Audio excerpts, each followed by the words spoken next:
Dear students, इस नए video में हम लोग आज बात करेंगे सेडिमेंटेशन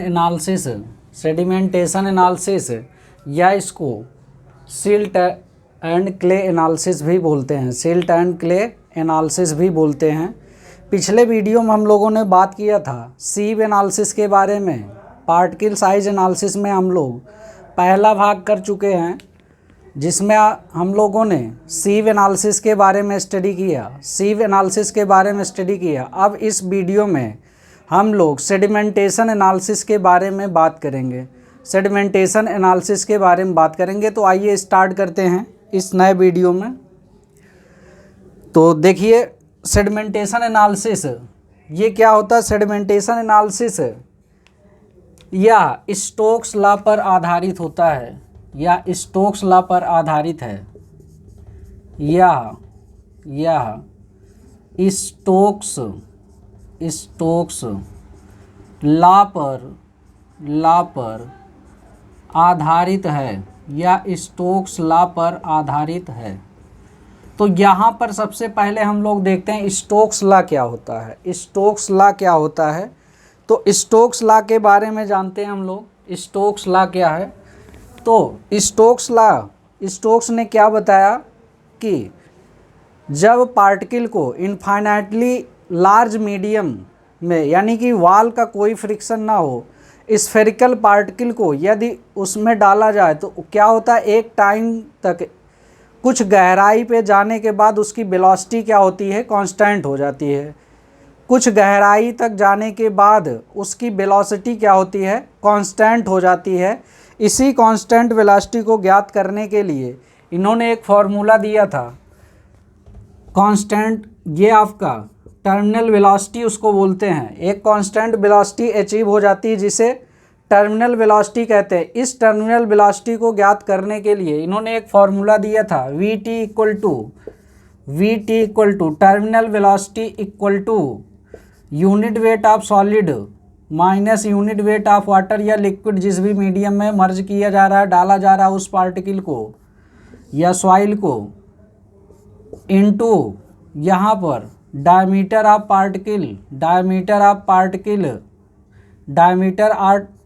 पार्टिकल इनटू 18 म्यू। ये आपका फार्मूला है। इसी के आधार पर एक फार्मूला और बनता है। अगर हम क्या करें, यहाँ से unit weight of water common ले लें।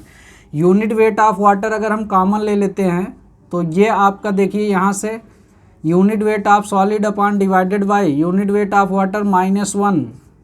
यहाँ से यूनिट वेट ऑफ वाटर हम लोगों ने कॉमन ले लिया, into d² divided by 18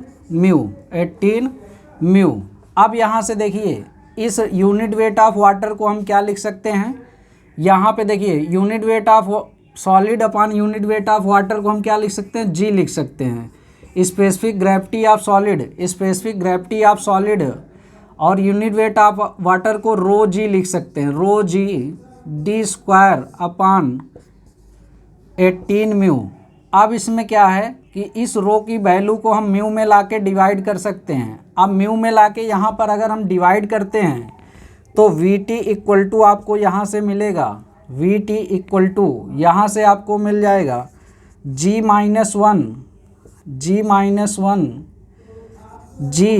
d² divided by 18 mu upon rho क्या होता है, ये आपका होता है g d² अपान 18 न्यू। अब यहाँ जो टर्म हम लोगों ने यूज किया, इस टर्म के बारे में जानते हैं। यहाँ पर टर्म के बारे में देखते हैं, ये टर्म्स क्या हैं। टर्म्स जैसे यहाँ पे हम लोगों ने यूज किया gamma S, unit weight of solid particle, जो भी इनफाइनाइट लार्ज मीडियम में सॉइल पार्टिकल उसमें फ्लो कर रहा है, वो आपका जो है उसका unit weight of soil, unit weight of soil particle gamma W क्या है, यूनिट वेट ऑफ वाटर या लिक्विड, जो भी हमने यूज किया unit weight of unit weight of liquid, unit weight of liquid. अब यहाँ पे डी क्या है, diameter of particle, diameter diameter diameter of particle, diameter of particle, diameter of particle. और म्यू क्या है यहाँ से, म्यू देखिएगा, म्यू ये आपका है dynamic viscosity, dynamic dynamic dynamic viscosity, dynamic viscosity, dynamic viscosity, dynamic viscosity. Dynamic viscosity की यूनिट क्या होती है, डायनामिक विस्कोसिटी की यूनिट क्या होती है, न्यूटन सेकंड पर मीटर स्क्वायर, न्यूटन सेकंड पर मीटर स्क्वायर, ये आपकी डायनामिक विस्कोसिटी की यूनिट होती है। अब यहाँ पे जब इसको रो से हम लोगों ने डिवाइड किया तो ये न्यू हो गया, ये आपका kinematic viscosity, kinematic kinematic kinematic viscosity, kinematic viscosity, kinematic viscosity, kinematic viscosity. Kinematic viscosity की यूनिट मीटर स्क्वायर पर सेकंड, मीटर स्क्वायर पर सेकंड। वी टी यहाँ पे क्या है, V T terminal velocity, terminal velocity, terminal velocity, terminal velocity. तो ये term है आपका जो है, यहाँ पे जो फॉर्मूला हम लोगों ने देखा, यहाँ पे दो फार्मूला आपके लिए इम्पॉर्टेंट है।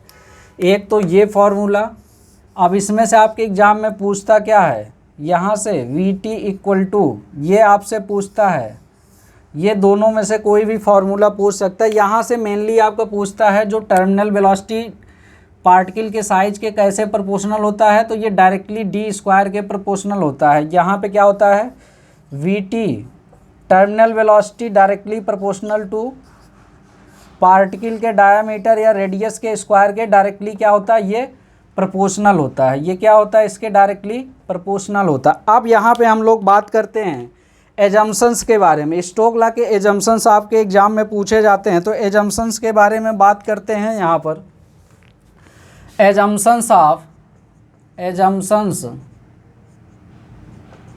Assumptions of Stokes law, assumptions of Stokes law, Stokes law के एजम्पशंस, स्टोक्स लॉ के एजम्पशन के बारे में हम लोग देखते हैं। स्टोक्स लॉ का एजम्पशंस जो है, पहला एजम्पशंस है, पहला एजम्पशंस है यहाँ पर पार्टिकल स्फेरिकल होना चाहिए, particle particle particle spherical spherical shape में, पार्टिकल स्फेरिकल शेप में होना चाहिए, पार्टिकल स्फेरिकल शेप में होना चाहिए। ये पहला एजम्पशन है, ये पहला एजम्पशन है। दूसरे एजम्पशन की बात करते हैं, पार्टिकल अब जिस भी मीडियम में सेटल का इनफाइनाइटली लार्ज होना चाहिए, यानी कि वॉल से कोई भी फ्रिक्शन नहीं होना चाहिए। Particle particle infinitely infinitely large medium में, लार्ज मीडियम में, लार्ज मीडियम में, लार्ज मीडियम में, लार्ज मीडियम में सेटल करना चाहिए, सेटल करना चाहिए, सेटल करना चाहिए। अर्थात अर्थात अर्थात कोई वॉल रेजिस्टेंस, कोई वॉल फ्रिक्शन, कोई वॉल फ्रिक्शन, कोई वॉल फ्रिक्शन, कोई वॉल फ्रिक्शन नहीं होना चाहिए, कोई वॉल फ्रिक्शन नहीं होना चाहिए, वॉल फ्रिक्शन नहीं होना चाहिए, वॉल फ्रिक्शन नहीं होना चाहिए। अब तीसरे एजम्पशन की बात करते हैं हम लोग। तीसरा एजम्पशन क्या है, पार्टिकल का फ्लो, पार्टिकल का फ्लो, पार्टिकल का फ्लो, पार्टिकल का फ्लो, पार्टिकल का फ्लो लैमिनार होना चाहिए, लैमिनार, लैमिनार होना चाहिए, लैमिनार होना चाहिए, लैमिनार होना चाहिए। तो लैमिनार होने के लिए, लैमिनार होना चाहिए तो पार्टिकल का जो साइज है ये आपका जो वैलिड है 0.2 mm से, पार्टिकल का साइज क्या होना चाहिए इसमें 0.2 mm से 0.002 mm, 2 mm के साइज का पार्टिकल के mm के साइज का होना चाहिए के साइज का होना चाहिए। अब यहाँ देखिए इस साइज रेंज में ही पार्टिकल होगा तभी लैमिनार फ्लो होगा। नेक्स्ट कंडीशन में हम बात करते हैं यदि पार्टिकल का साइज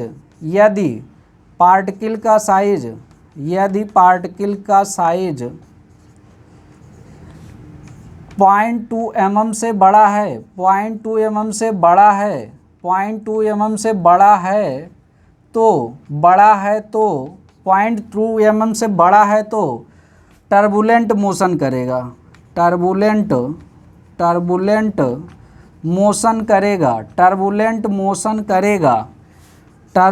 मोशन करेगा।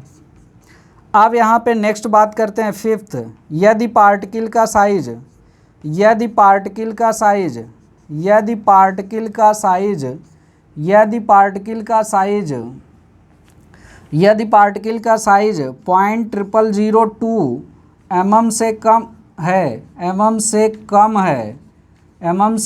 है तो ब्राउनियन मोशन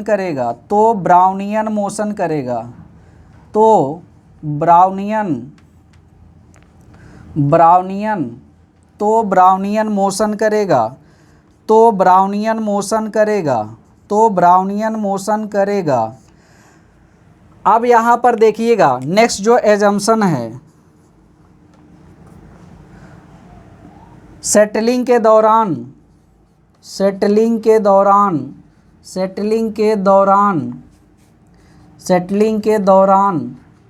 पार्टिकल का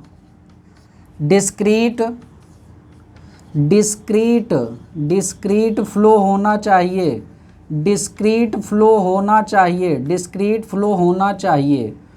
अब यहाँ पे ये जंक्शन समाप्त हो गया। अब यहाँ से हम टर्म देखते हैं डिस्क्रीट फ्लो क्या होता है, डिस्क्रीट फ्लो आपका क्या होता है। तो यहाँ पे हम लोग बात करते हैं डिस्क्रीट फ्लो क्या होता है। डिस्क्रीट फ्लो के बारे में देखते हैं। डिस्क्रीट फ्लो क्या होता है, जो पार्टिकल हमारा इनफाइनाइटली लार्ज मीडियम में या लिक्विड में फ्लो कर रहा है, अपने ग्रेविटी के कारण, उसके ग्रेविटी के कारण जब नीचे की तरफ वो फ्लो करता है तो उसके शेप, साइज और वेट में कोई परिवर्तन नहीं होना चाहिए। तो वैसा आपका फ्लो आपका क्या कहलाता है, डिस्क्रीट फ्लो कहलाता है। तो डिस्क्रीट फ्लो के बारे में देखते हैं। डिस्क्रीट फ्लो सेटलिंग के दौरान ऐसा फ्लो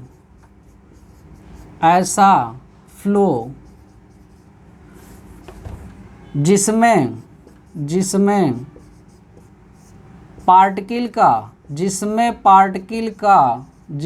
पार्टिकल का shape, size and wait change नहीं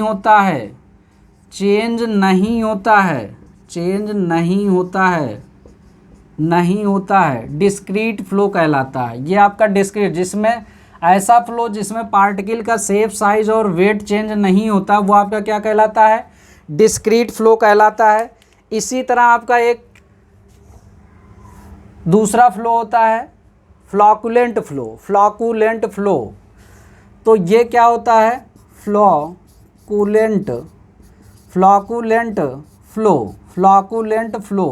फ्लॉकुलेंट फ्लो क्या होता है। यहाँ पर देखिएगा ऐसा flow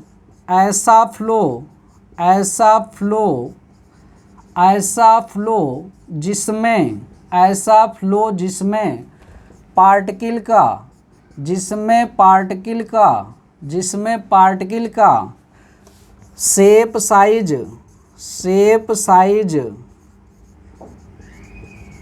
and and wait change होता है। यहाँ चेंज नहीं होता, इसमें चेंज होता है, चेंज होता है। फ्लो के दौरान क्या होता है, चेंज होता है, सेटलिंग के दौरान चेंज होता है। ये आपका फ्लॉकुलेंट फ्लो कहलाता है। अब यहाँ पे देखते हैं आपका जो सेडिमेंटेशन एनालिसिस होता है, ये कितने प्रकार से किया जाता है। सेडिमेंटेशन एनालिसिस कितने प्रकार से किया जाता है, तो सेडिमेंटेशन एनालिसिस हम लोग यहाँ से देखते हैं। Sedimentation analysis, sedimentation analysis. तो सेडिमेंटेशन एनालिसिस जो है यह दो प्रकार से किया जाता है। यह दो प्रकार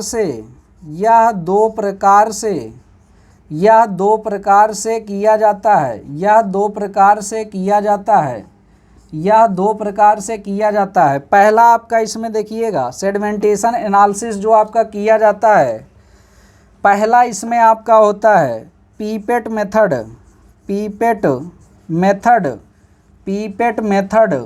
दूसरा आपका यहाँ पे मेथड होता है hydrometer method.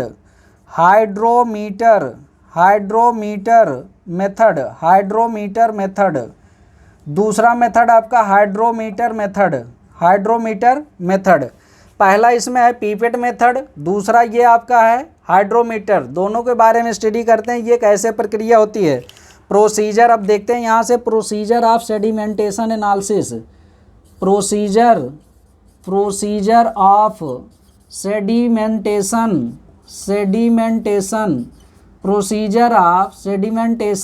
Analysis. Procedure of sedimentation analysis का प्रोसीजर देखते हैं। तो यहाँ पे प्रोसीजर में दो प्रोसीजर होता है। पहला आपका जो है प्री ट्रीटमेंट।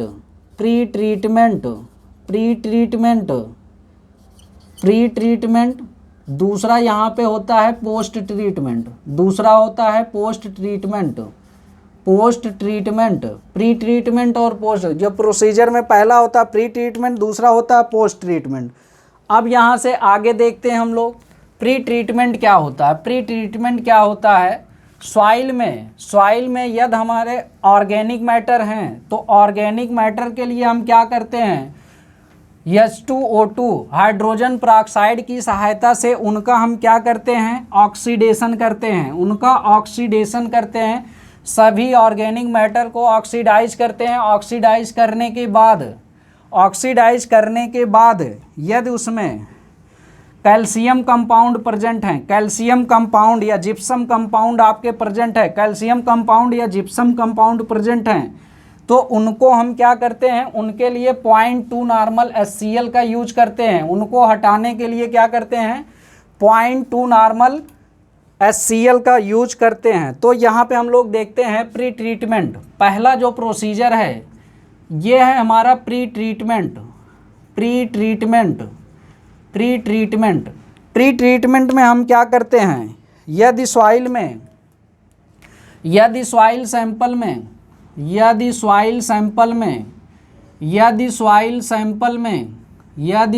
सैंपल में ऑर्गेनिक मैटर कार्बनिक पदार्थ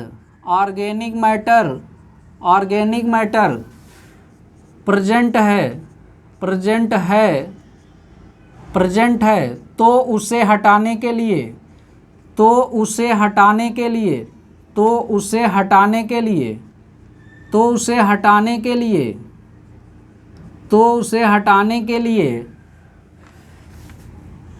H2O2 hydrogen peroxide oxidising agent use किया जाता है। यदि सॉइल में ऑर्गेनिक मैटर प्रेजेंट हैं तो उसके लिए क्या करते हैं, उसको हटाने के लिए H2O2 hydrogen peroxide oxidising agent use किया जाता है। ये ऑर्गेनिक मैटर को ऑक्सीडाइज करके वहाँ से ख़त्म कर देता है, उसमें से हटा देता है। यदि इसके बाद यदि सॉइल में सॉइल से, यहाँ पे लिखिएगा सॉइल से calcium compound, calcium compound, soil से कैल्शियम कंपाउंड को हटाने के लिए, कैल्शियम कंपाउंड को हटाने के लिए, कैल्शियम कंपाउंड को हटाने के लिए, कैल्शियम कंपाउंड को हटाने के लिए, कैल्शियम कंपाउंड को हटाने के लिए 0.2 नॉर्मल HCl यूज किया जाता है, 0.2 नॉर्मल HCl यूज किया जाता है, 0.2 नॉर्मल HCl यूज किया जाता है। तो ये प्री ट्रीटमेंट करने के बाद, प्री ट्रीटमेंट सॉइल का ट्रीटमेंट करते हैं, कोई उसमें अशुद्धियाँ हैं तो उसको हम दूर कर लेते हैं। सॉइल सैंपल में हमारे कोई अशुद्धियाँ हैं तो उसको हम क्या करते हैं, दूर कर लेते हैं। अब यहाँ पे दूसरा हम लोग देखते हैं पोस्ट ट्रीटमेंट।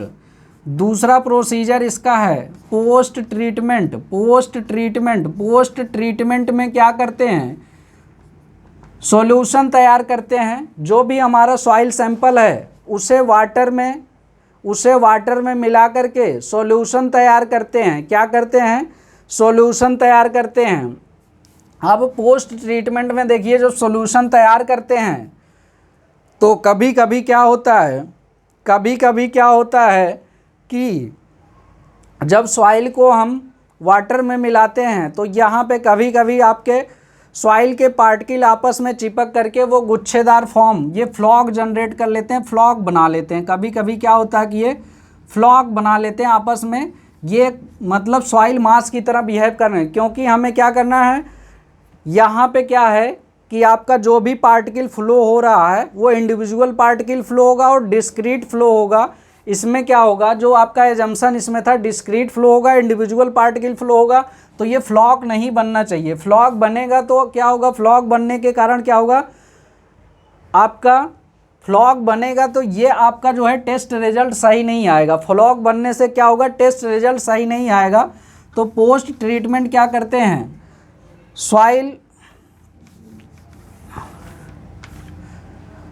सॉल्यूशन, अब ये आपका जो है उसमें क्या करते हैं, सॉइल सैंपल को जल में मिला करके क्या करते हैं, इसमें आपका सॉइल सैंपल को जल में मिलाने के पश्चात सॉल्यूशन जो तैयार होता है, इसमें कभी कभी क्या होगा, सॉल्यूशन मिलाने पर क्या होगा, सॉइल सैंपल में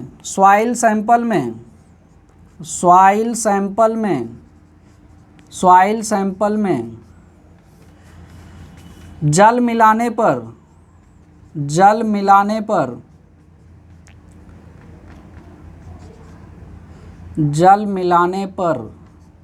जो सॉल्यूशन तैयार होता है, जो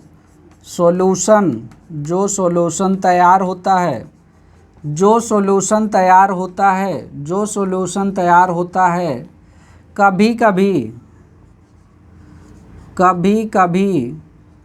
कभी उसमें फ्लॉग बन जाते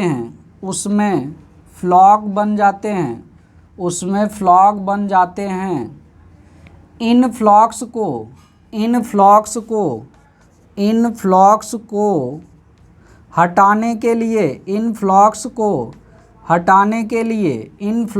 हटाने के लिए डीफ्लॉकुलेटिंग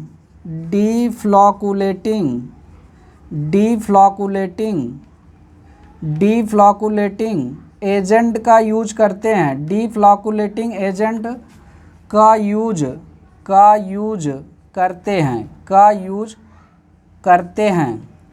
यूज करते हैं। अब इसमें डीफ्लॉकुलेटिंग एजेंट अब आपके कौन कौन से होते हैं, यहाँ पे देखते हैं। डीफ्लॉकुलेटिंग एजेंट यूज करते हैं जो क्या करते हैं, सॉल्यूशन को डिस्पर्स करने में आपकी मदद करते हैं, सॉल्यूशन को डिस्पर्स करने में ये मदद करते हैं। तो इसमें आपका देखिएगा डीफ्लॉकुलेटिंग एजेंट क्या क्या होते हैं, डीफ्लॉकुलेटिंग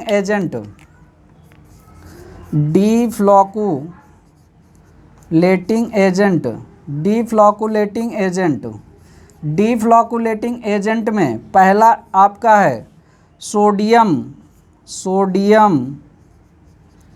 हेक्सा,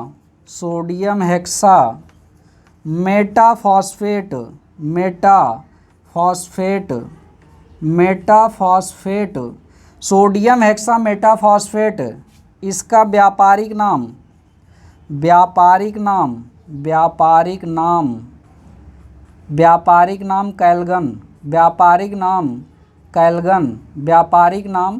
कैलगन, ये आपका सबसे ज़्यादा यूज किया जाता है। इसके अलावा सोडियम सिलिकेट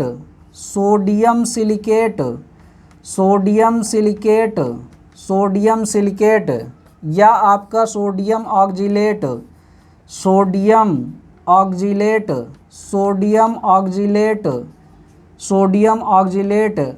आदि यूज किया जाता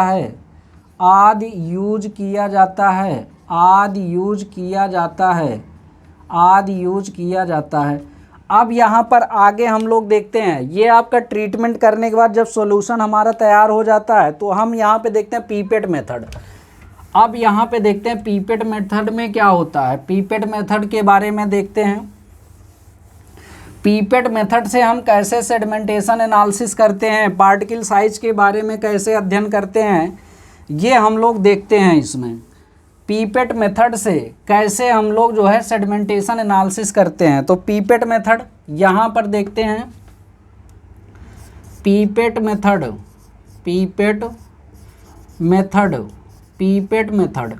अब पीपेट मेथड में क्या होता है, यहाँ पर 50 ग्राम सॉइल सैंपल लेते हैं। 50 ग्राम सॉइल सैंपल, इसमें क्या करेंगे 50 ग्राम सॉइल सैंपल लेंगे। अब इस 50 ग्राम सॉइल सैंपल को यहाँ पे क्या करते हैं, एक जार लेते हैं। एक यहाँ पे क्या लेंगे, जार। इस जार में क्या करेंगे, 50 ग्राम सॉइल सैंपल को यहाँ पे जार में क्या करेंगे, पानी के साथ इसको मिक्स करेंगे। इस सॉइल सैंपल को इसमें मिक्स करके तैयार करेंगे।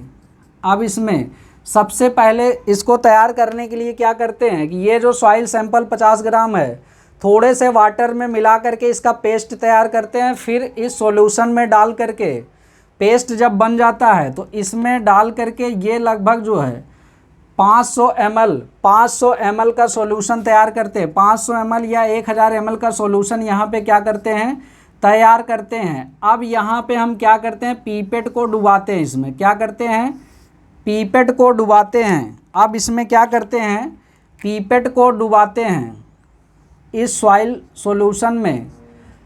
जो आपका सॉल्यूशन अब यहाँ से बन गया सॉइल सॉल्यूशन, इसमें क्या करते हैं, पीपेट को डुबाते हैं।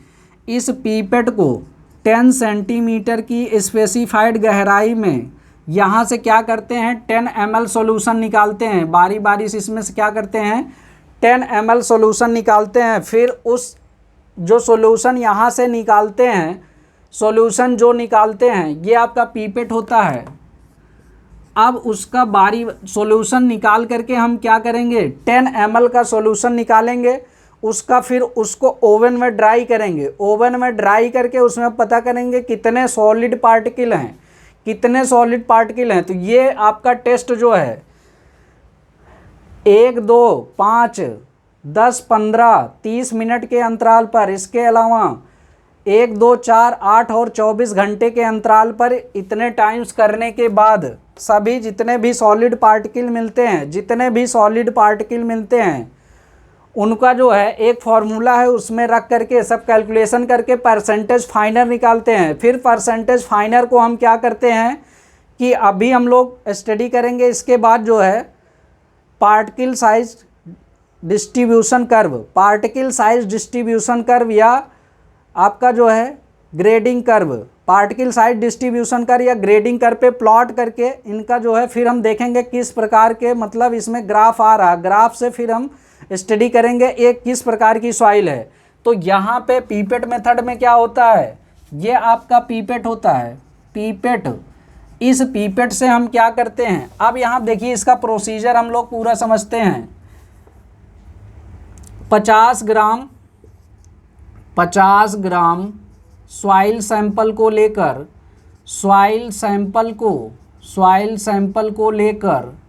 50 ग्राम सॉइल सैंपल को लेकर थोड़े से जल में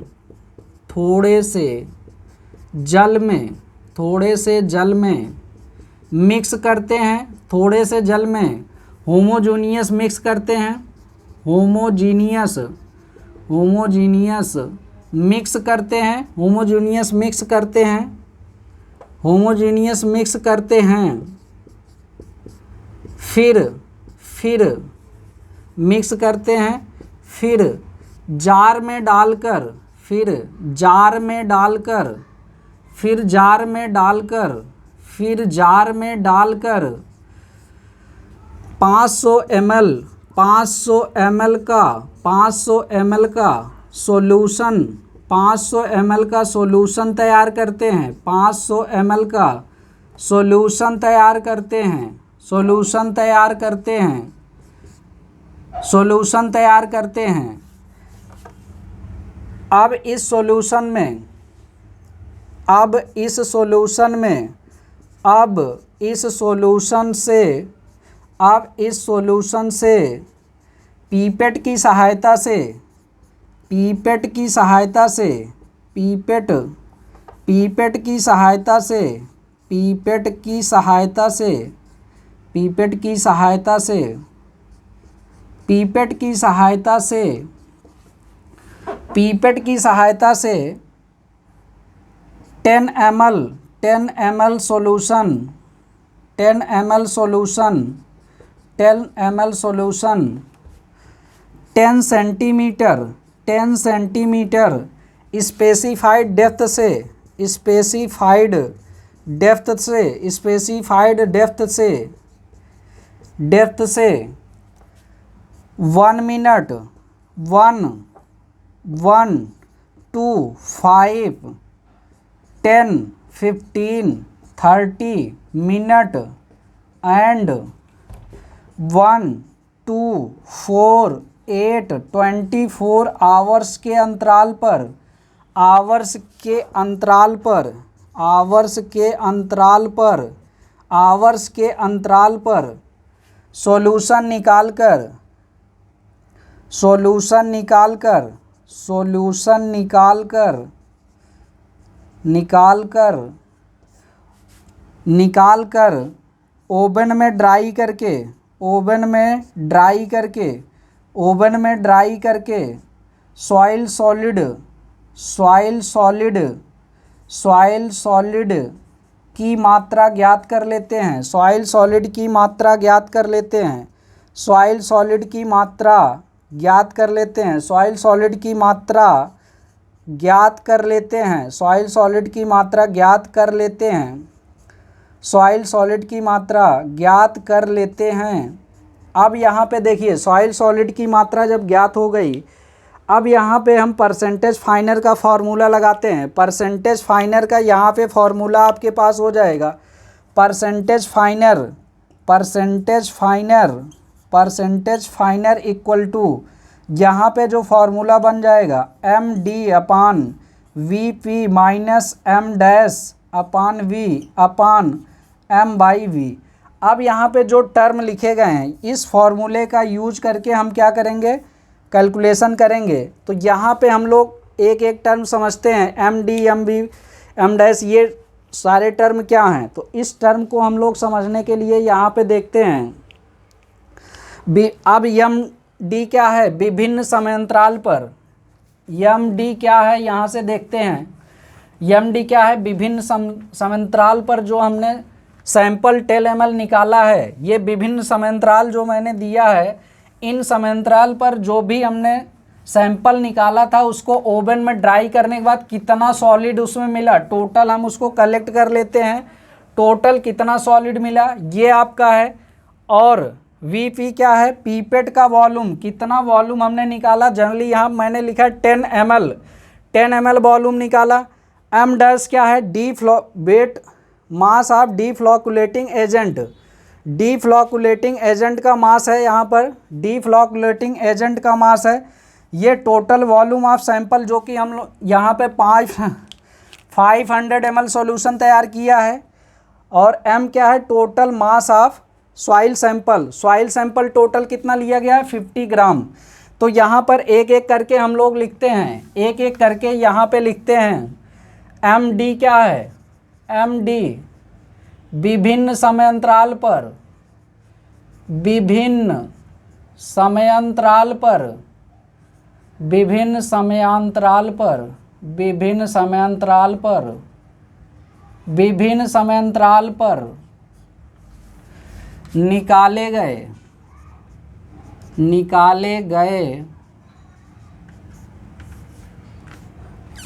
गए सॉल्यूशन में सॉइल सॉलिड की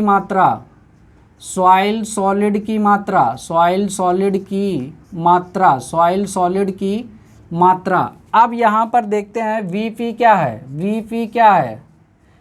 पीपेट वॉल्यूम, पीपेट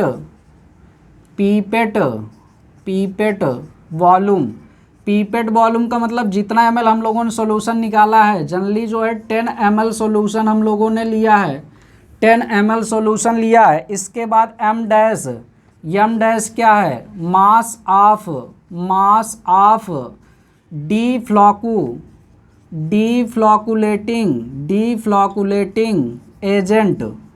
डीफ्लॉकुलेटिंग एजेंट जो है कितने द्रव्यमान में मिलाया गया है।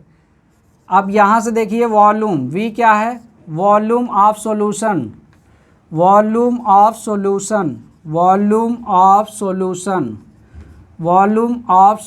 तो यहाँ पे हम लोगों ने सॉल्यूशन जो तैयार किया वो 500 ml तैयार किया है।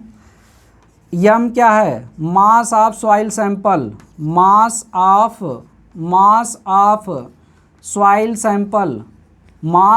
Soil sample. ये आपका क्या है? सॉइल सैंपल का मास है। क्या है? सॉइल सैंपल का मास है। अब यहाँ पर हम लोग नेक्स्ट विधि देखते हैं। अब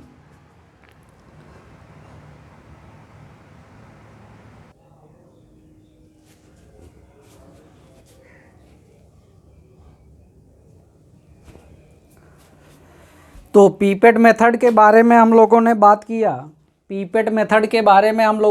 किया। अब यहाँ से जो परसेंटेज फाइनर मिलता है, इस परसेंटेज फाइनर को, ये आपका परसेंटेज फाइनर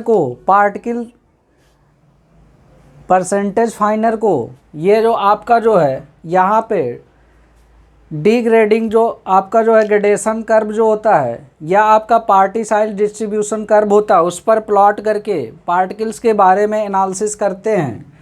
अब यहाँ पर अगले मेथड के बारे में हम लोग देखते हैं। दूसरा मेथड क्या है हमारा? दूसरे मेथड के बारे में बात करते हैं। दूसरा मेथड है हमारा हाइड्रोमीटर मेथड। दूसरा जो मेथड है हमारा ये है हाइड्रोमीटर मेथड। ये क्या है? Hydrometer method.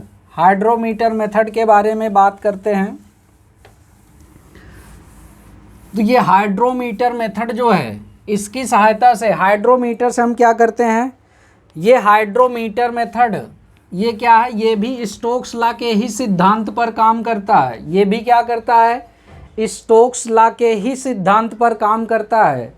और इसकी सहायता से हम क्या करते हैं? सॉइल का स्पेसिफिक ग्रेविटी ज्ञात करते हैं। सॉइल सॉलिड्स का स्पेसिफिक ग्रेविटी यहाँ पर हम क्या करते हैं? ज्ञात करते हैं हाइड्रोमीटर की सहायता से। तो हाइड्रोमीटर मेथड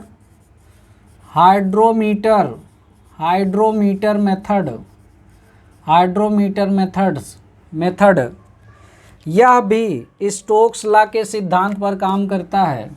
यह भी स्टोक्स लॉ के सिद्धांत पर काम करता है। स्टोक्स लॉ के सिद्धांत पर काम करता है। इसकी सहायता से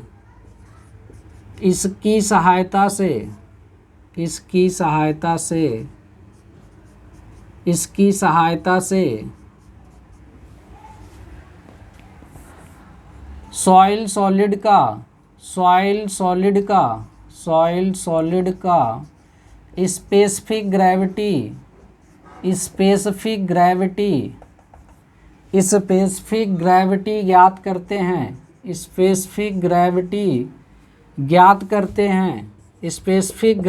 ज्ञात करते हैं। अब इसमें हम करते कैसे हैं, यहाँ पर देखिएगा, इसका डायग्राम हम लोग बनाते हैं। यहाँ पर डायग्राम हम लोग देखते हैं तो यहाँ पे क्या है डायग्राम में, इसमें क्या करते हैं, हाइड्रोमीटर, ये आपका एक जार होता है, जार में सॉल्यूशन आपका रखा रहता है, ये आपका जार है, इस जार में सॉल्यूशन आपका रखा हुआ है। अब इसमें क्या करते हैं, हाइड्रोमीटर को इंसर्ट करते हैं, हाइड्रोमीटर को इंसर्ट करते हैं। अब यहाँ पे सॉल्यूशन आपका इसमें भरा रहेगा। तो हाइड्रोमीटर का शेप कुछ इस तरह से होता है, हाइड्रोमीटर का शेप कुछ इस तरह से होता है। ये यहाँ पे सॉलिड पार्टिकल होते हैं,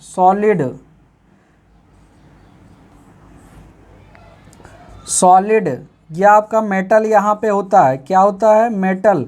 इस पूरे शेप को हाइड्रोमीटर बल्ब बोला जाता है। इसको क्या बोला जाता है, hydrometer, hydrometer bulb, hydrometer bulb इसे बोलते हैं। अब इसमें जो ग्रेजुएशंस बने होते हैं, ये आपका जो रीडिंग RH होता है, ये आपका हाइड्रोमीटर रीडिंग RH है 30, 25, 20, 15, 10, 5, 0, -5।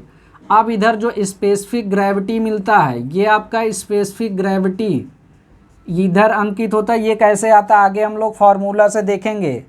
यहाँ पे देखते हैं, जैसे आपका स्पेसिफिक ग्रेविटी, इसमें क्या करेंगे, स्पेसिफिक ग्रेविटी ज्ञात करने के लिए फार्मूला, सॉइल सॉलिड का स्पेसिफिक ग्रेविटी इक्वल टू होता है 1 + RH हाइड्रोमीटर, करेक्टेड हाइड्रोमीटर, ये रीडिंग है आपका जो है RH/1000 करते हैं, RH/1000। जैसे यहाँ 30 है तो यहाँ पे RH का मान 30 रख के 1000 से डिवाइड करके 1 प्लस करेंगे तो ये 1.030 आपका मिलेगा। इसे ही आपका ये 25 रखने पर 1.025 और 20 रखने पर 1.020, 1.015 और 1.010, 5 पर 1.005, ये आपका 005 हो जाएगा और 0 रखने पर 1.000 हो जाएगा। और -5 रखेंगे तो ये माइनस हो जाएगा। इसका मान अगर माइनस यहाँ पर रखेंगे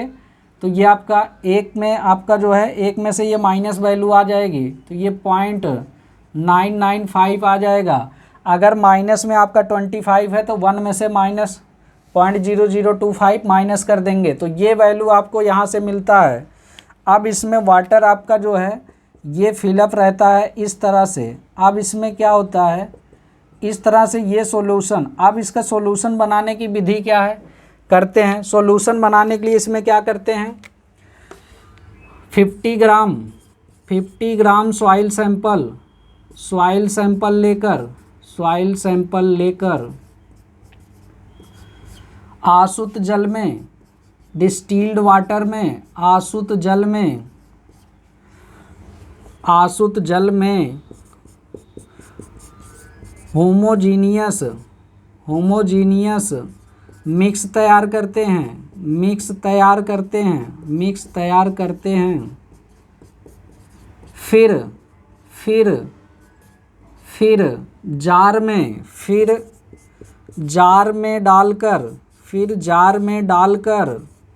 फिर जार में डालकर 100 ml का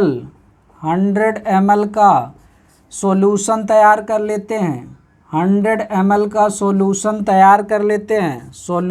तैयार कर लेते हैं।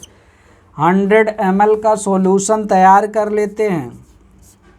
100 ml का सॉल्यूशन तैयार कर लेते हैं। अब यहाँ पे देखिएगा, 100 ml का सॉल्यूशन जब यहाँ तैयार कर लेंगे, इस सॉल्यूशन में क्या करते हैं, फिर हाइड्रोमीटर की सहायता से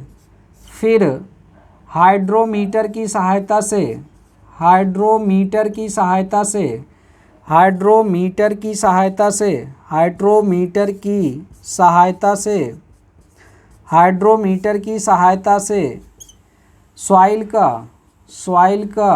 स्पेसिफिक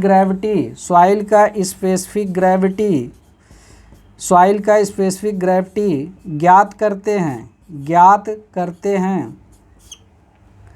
अब इसमें क्या होता है, समय बीतने के साथ क्या होता है, समय बीतने के साथ साथ सॉल्यूशन की डेंसिटी कम होने लगती है।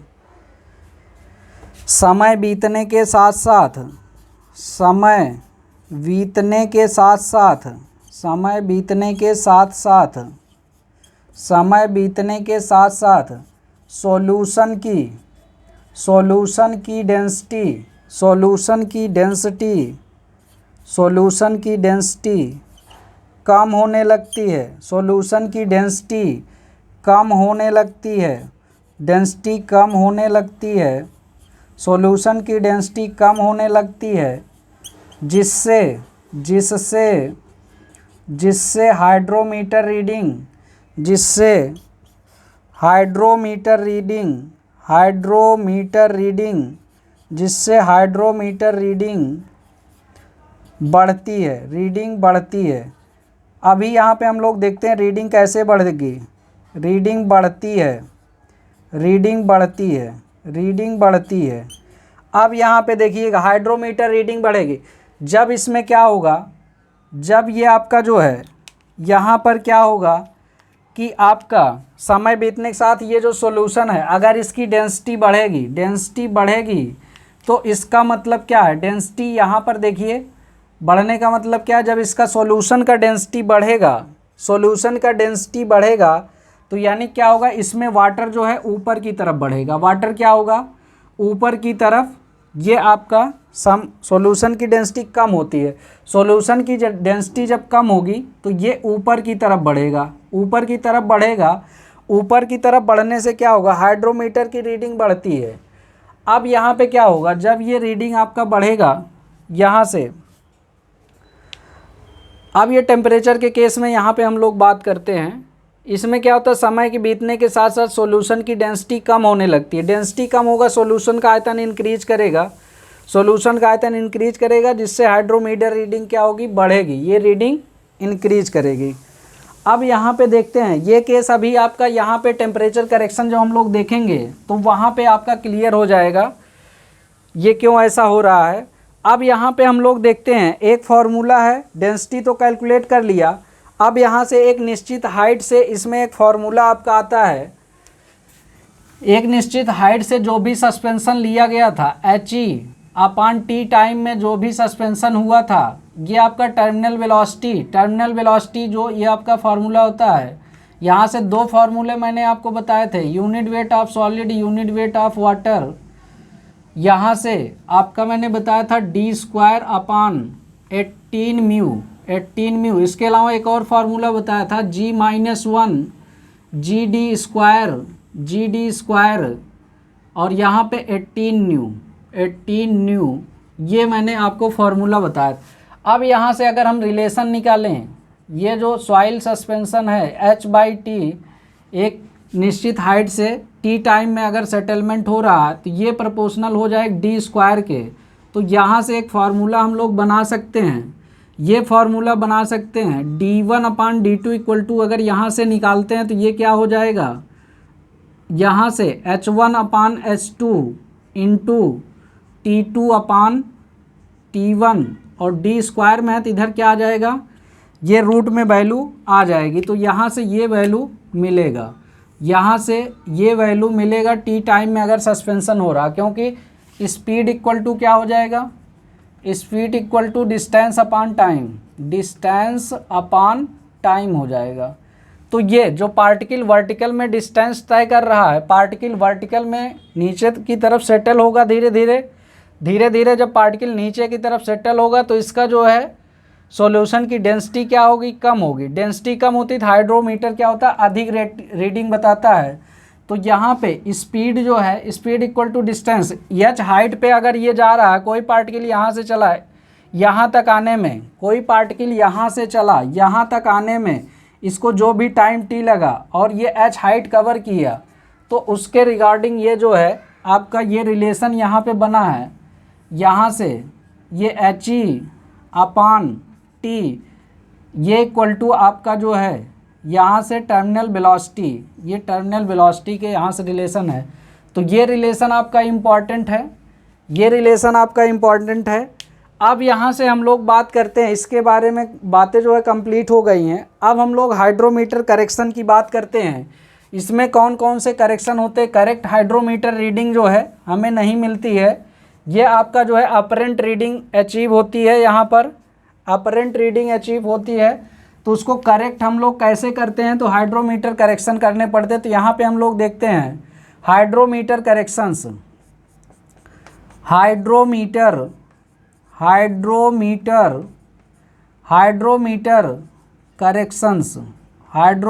करेक्शंस। अब यहाँ देखिए हाइड्रोमीटर करेक्शंस की अगर हम लोग बात करते हैं, हाइड्रोमीटर करेक्शंस की अगर हम लोग बात करते हैं, तो पहला इसमें आपका करेक्शन होता है। पहला जो करेक्शन आपका यहाँ पर होता है, फर्स्ट करेक्शन जो आपका यहाँ पर होता है, ये आपका है फर्स्ट करेक्शन मेनिस्कस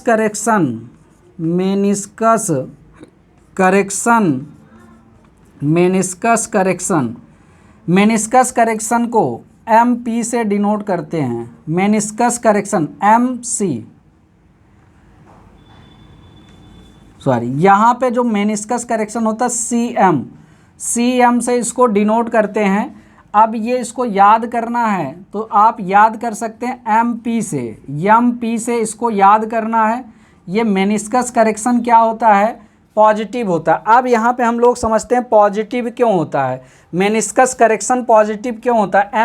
M का मतलब है मेनिस्कस करेक्शन, P का मतलब है पॉजिटिव, ये है मेनिस्कस करेक्शन। मेनिस्कस M से मेनिस्कस करेक्शन, P से positive, MP Madhya Pradesh. Meniscus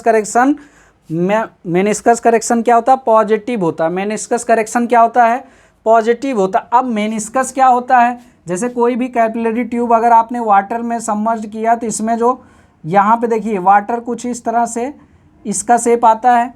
तो यहाँ पे क्या होता है, जो वाटर यहाँ पे आपका वाटर जो इसमें आपका हाइड्रोमीटर में भरा होता है, उसकी रीडिंग कुछ इस तरह से होती है। कुछ ये क्या होती, मेनिस्कस फॉर्म करता है। एक्चुअल में ये जो रीडिंग गेन करता है यहाँ पे, बट ये रीडिंग सही आपकी कौन सी है, ये वाली रीडिंग सही है। ये वाली रीडिंग जो पढ़ेगा ये आपका यहाँ पे पढ़ेगा। अब हाइड्रोमीटर में देखिए जो ग्रेजुएशंस हुए हैं, हाइड्रोमीटर में जो ग्रेजुएशंस बने हैं, ये नीचे की तरफ जाने पर बढ़ रहे हैं। ये क्या हो रहे हैं, नीचे की तरफ जाने पर बढ़ रहे हैं। हाइड्रोमीटर में जो भी आपका जो है ग्रेजुएशन हुआ है, ये नीचे की तरफ जाने पर, यहाँ देखिए नीचे की तरफ जाने पर ये बढ़ रहे हैं। अब यहाँ पे जो ये रीडिंग आपकी यहाँ पे दे रहा है हाइड्रोमीटर, ये रीडिंग आपको मान लीजिए यहाँ दे रहा है मेनिस्कस के कारण यहाँ पर रीडिंग दे रहा है। आपको एक्चुअल वैल्यू ये चाहिए, तो ये बढ़ी हुई जो वैल्यू है, इसको वैल्यू को हमें क्या करना पड़ेगा, यहाँ देखिए नीचे की तरफ जाने पर अगर बढ़ रहा है, ये वैल्यू क्या है, कम है, हमें एक्चुअल रीडिंग इधर चाहिए। अब यहाँ से मान लीजिए ये वैल्यू क्या है, कम है, और इधर नीचे की तरफ ज़्यादा वैल्यू है। इस कम वैल्यू से ज़्यादा वैल्यू प्राप्त करने के लिए ये वाला जो डिफरेंस है उसे क्या करना पड़ेगा, प्लस करना पड़ेगा। इसीलिए क्या हो जाता है, ये पॉजिटिव हो जाता है। मेनिस्कस करेक्शन क्या होता है, पॉजिटिव हो जाता है। मेनिस्कस करेक्शन क्या हो जाता है, पॉजिटिव हो जाता है। अब यहाँ पे देखिए क्या होता है, उसको हम लोग लिख लेते हैं।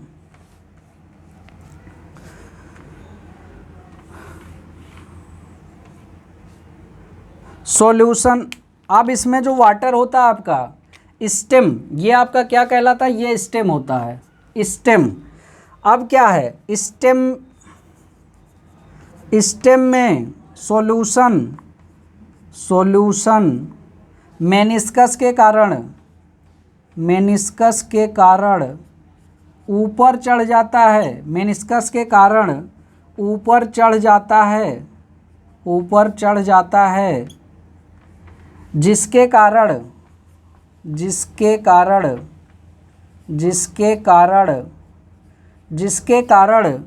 हाइड्रोमीटर की रीडिंग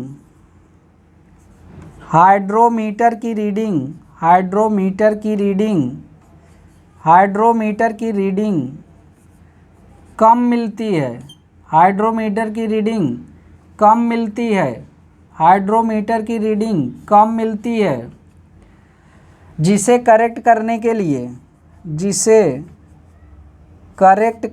लिए जिसे करेक्ट करने के लिए, जिसे करेक्ट करने के लिए, करेक्ट करने के लिए, करेक्ट करने के लिए अब ये राइट ऑफ हाइड्रोमीटर रीडिंग करने के लिए ये आपका मेनिस्कस करेक्शन को जोड़ते हैं। मेनिस्कस मेनिस्कस मेनिस्कस करेक्शन को, मेनिस्कस करेक्शन को, मेनिस्कस करेक्शन को जोड़ते हैं, मेनिस्कस करेक्शन को जोड़ते हैं। अब यहाँ आप देखिएगा मेनिस्कस करेक्शन जो आपका ये बनता है, मेनिस्कस करेक्शन, तो यहाँ से एच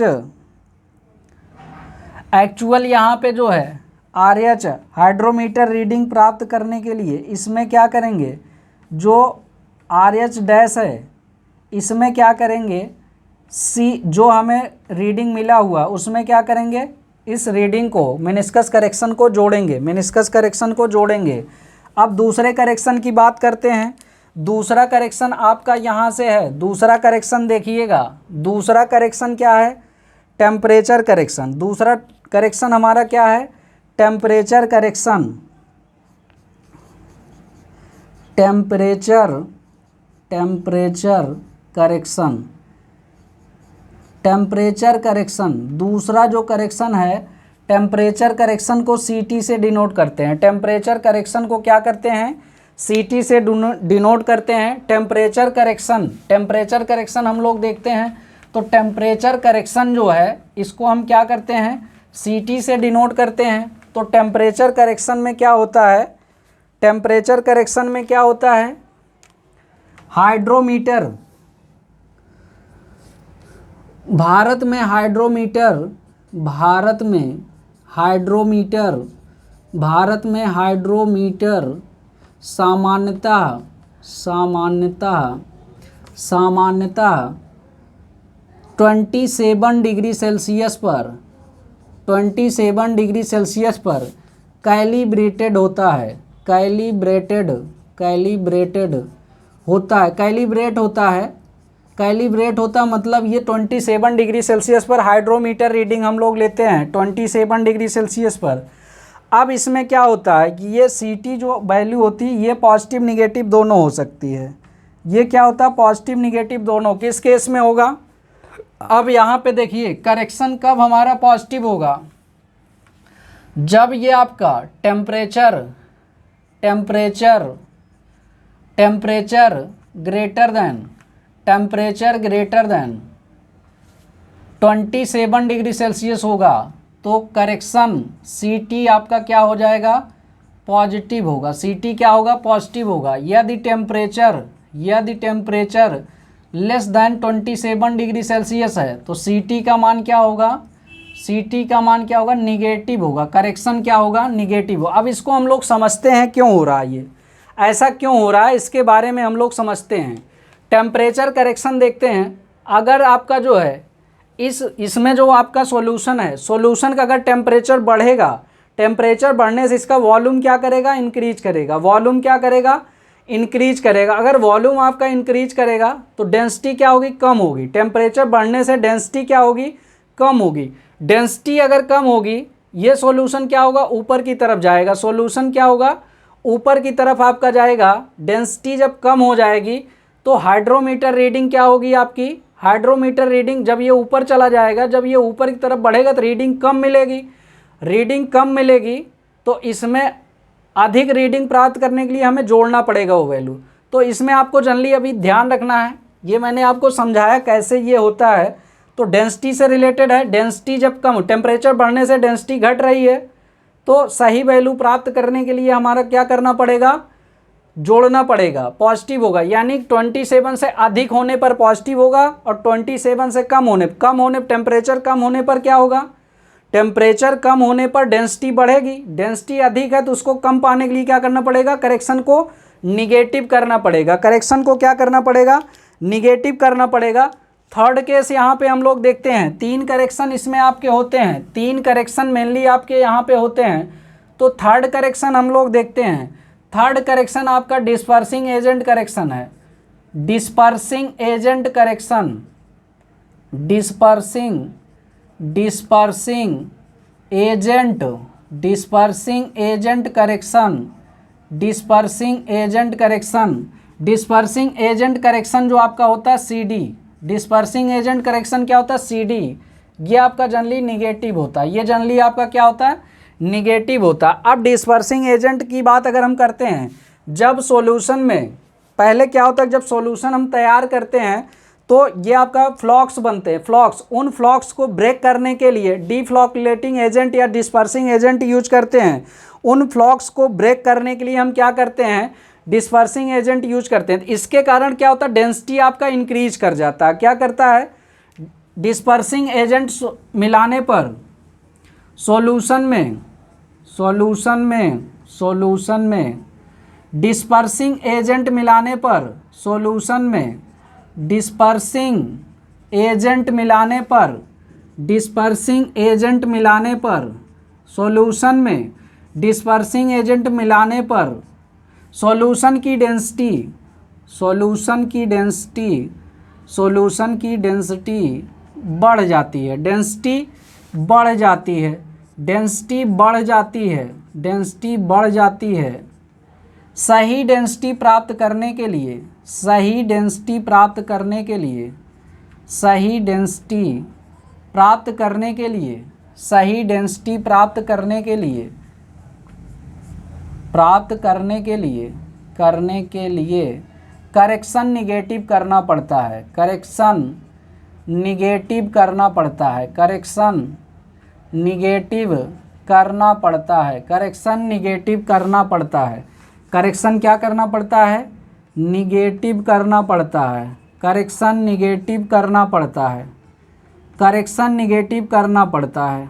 अब यहाँ देखिए करेक्शन निगेटिव करना पड़ता है, तो यहाँ से करेक्शन हमारा क्या होगा, निगेटिव हो जाएगा, करेक्शन क्या होगा, निगेटिव हो जाएगा। तो यहाँ से हम लोग देखते हैं तो करेक्शन आपका क्या हो जाएगा, right hydrometer reading, right hydrometer, apparent hydrometer reading, इसमें से क्या करना पड़ेगा, CM को माइनस करना पड़ेगा, CM को माइनस करना पड़ेगा।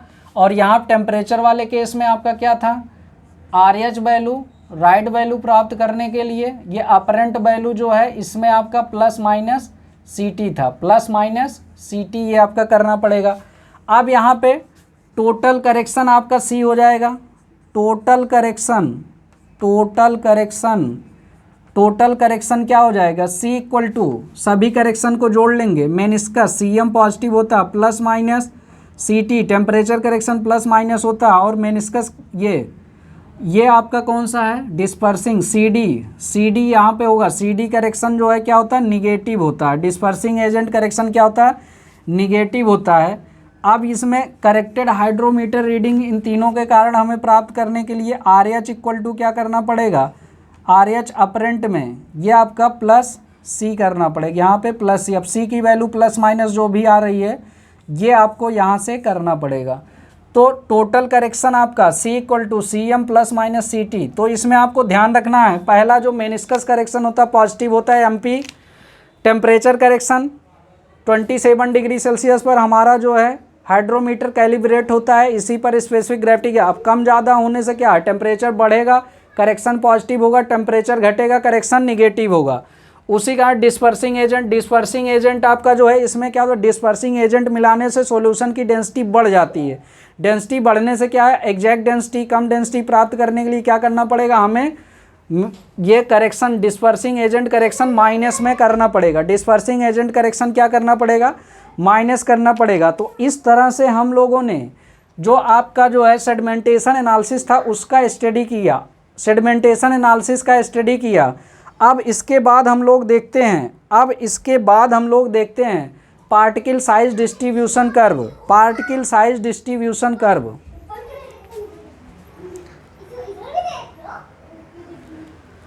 अब यहाँ पर हम लोग बात करते हैं पार्टिकल साइज डिस्ट्रीब्यूशन कर्व की।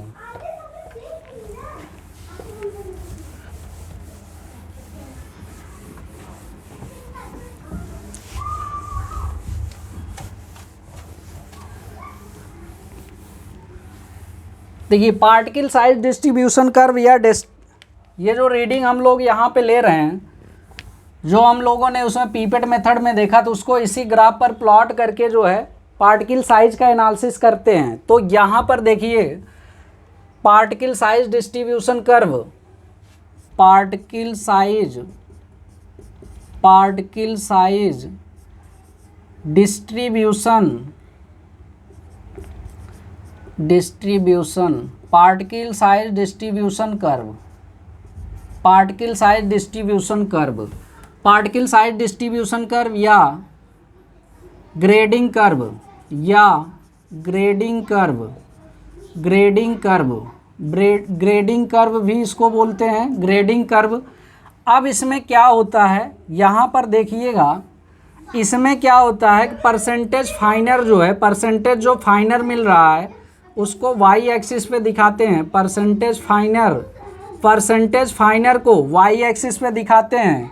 जो पार्टिकल का साइज होता है लॉग डी में, उसको लॉग डी में प्रदर्शित करते हैं, इसलिए यह सेमी लॉग स्केल है। ये क्या है, सेमी लॉग स्केल है। ये जो है सेमी लॉग स्केल पर प्लॉट करते हैं, सेमी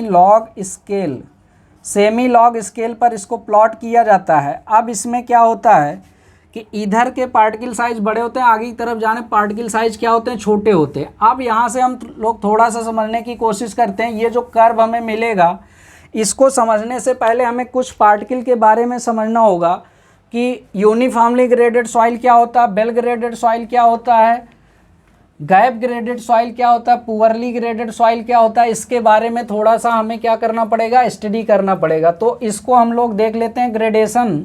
ये आपका जो भी पार्टिकल होते हैं सॉइल के अंदर, किस साइज के पार्टिकल कैसे अवेलेबल है, उनका क्या नाम रखते हैं, इसके आधार पे हम लोग जो है ये ग्राफ समझ पाएंगे कि इसमें कौन सा कर्व है, तो किस प्रकार की सॉइल है आपकी, किस प्रकार की सॉइल है। तो यहाँ पर हम लोग देखते हैं, पहला आपका यूनिफॉर्मली ग्रेडेड, पहला यहाँ पे हम लोग देखते हैं यूनिफॉर्मली ग्रेडेड सॉइल। अब यूनिफॉर्मली ग्रेडेड सॉइल में क्या होता है, यूनिफॉर्मली ग्रेडेड सॉइल में क्या होता है कि सभी सॉइल पार्टिकल क्या होते हैं, एक ही साइज के होते हैं। सभी सॉइल पार्टिकल क्या होते हैं, एक ही साइज के होते हैं। सभी सॉइल पार्टिकल क्या होते हैं, सभी सॉइल पार्टिकल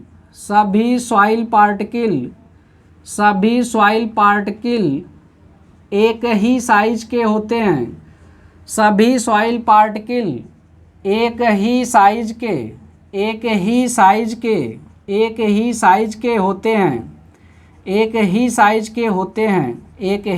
के होते हैं। अब यहाँ से देखिएगा, सभी सॉइल पार्टिकल क्या हैं, एक ही साइज के होते हैं। सभी सॉइल पार्टिकल क्या हैं, एक ही साइज के होते हैं यूनिफॉर्मली ग्रेडेड सॉइल में। दूसरा यहाँ पे हम लोग देखते हैं, ये आपका well graded soil, well graded soil क्या होता है, वेल ग्रेडेड सॉइल क्या होता है, इसमें सभी साइज के पार्टिकल होते हैं। जैसे ये आपका बड़ा है, बड़ा से फिर छोटा होता जाएगा, बड़ा से फिर छोटा होता जाएगा, बड़ा से क्या होगा, छोटे साइज के पार्टिकल होते जाएंगे, सभी साइज के पार्टिकल इसमें क्या होते हैं, अवेलेबल होते हैं। मतलब ग्रेडेशन होता है, बड़े जो साइज होते हैं उनके बीच में छोटा पार्टिकल आ जाता है, ग्रेडेशन अच्छा होता है। इस तरह की सॉइल काफ़ी स्ट्रांग सॉइल होती है, शियर स्ट्रेंथ उसकी क्या होती है, अधिक होती है। सभी साइज के पार्टिकल अवेलेबल होते हैं, सभी साइज के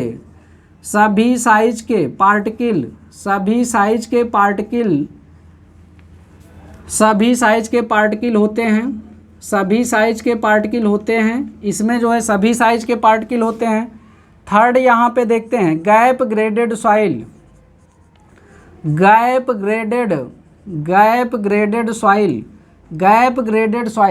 गैप ग्रेडेड सॉइल क्या होता है, इसमें कुछ तो पार्टिकल होते हैं और कुछ साइज यहाँ पे मिसिंग रहता है, कुछ साइज क्या होता है, मिसिंग हो जाता है। कुछ साइज के पार्टिकल क्या हो जाते हैं, यहाँ से मिसिंग है, ये गैप यहाँ पे आ जाता है। इस साइज के पार्टिकल यहाँ पे है नहीं, यहाँ पे ये जो साइज है इस साइज के पार्टिकल है नहीं, यहाँ पे मिसिंग हो गया है। ठीक, सम साइज ऑफ पार्टिकल मिसिंग, इसमें क्या हो जाता है, यहाँ पे मिसिंग हो गया है, some size of particle, some size of particle are missing, some size of particle are missing, कुछ साइज के पार्टिकल क्या होते हैं, इसमें नहीं होते हैं, मिसिंग हो जाते हैं, कुछ साइज के पार्टिकल क्या होते हैं, मिसिंग हो जाते हैं। अब यहाँ पे 3 टाइप का ये सॉइल था, अब इसमें एक और सॉइल होता है, चौथा आपका पुअरली ग्रेडेड सॉइल, फोर्थ यहाँ पे देखते हैं poorly graded soil, poorly graded soil, poorly graded soil, poorly graded soil. अब यहाँ पर देखिएगा पुअरली ग्रेडेड सॉइल क्या होता है, पुअरली ग्रेडेड सॉइल में यही आपका आ जाएगा, जो आपका जो है यूनिफॉर्मली ग्रेडेड सॉइल है, यूनिफॉर्म, इसमें ग्रेडेशन अच्छा नहीं है, इसको पुअरली ग्रेडेड सॉइल कहा जाता है। गैप वाले में भी कुछ पार्टिकल मिसिंग है, इसीलिए आपको इसको पुअरली ग्रेडेड सॉइल कहा जाता है। Uniformly graded soil, uniformly graded soil plus gap graded soil, plus gap graded soil, plus gap graded soil, plus gap graded soil को, गैप ग्रेडेड सॉइल को पुअरली ग्रेडेड सॉइल कहते हैं, poorly graded soil कहते हैं, poorly graded soil कहते हैं, poorly graded soil कहते हैं, पुअरली ग्रेडेड सॉइल कहते हैं। अब ये आपको समझ में आ गया। यहाँ से हम लोग ग्राफ पर चलते हैं, ग्राफ पर चलते हैं, तो ग्राफ में यहाँ पे समझने की कोशिश करते हैं। जैसे मान लीजिए कोई ये वर्टिकल लाइन है, ये वर्टिकल लाइन का क्या मतलब होगा, ये जो साइज का पार्टिकल है, इस साइज के पार्टिकल क्या हैं, वर्टिकल लाइन क्या, एक ही साइज के सभी पार्टिकल यहाँ पे अवेलेबल हैं। तो ये आपका क्या है, वर्टिकल लाइन क्या दर्शाती है, वर्टिकल लाइन, वर्टिकल लाइन क्या दर्शाती है ग्राफ में, वर्टिकल लाइन क्या दर्शाती है, एक ही साइज के पार्टिकल, एक ही साइज के पार्टिकल को दर्शाती है। क्या दर्शाती है, एक ही साइज के पार्टिकल, एक ही साइज के पार्टिकल को दर्शाती है, एक ही साइज के पार्टिकल को ये दर्शाती है वर्टिकल लाइन।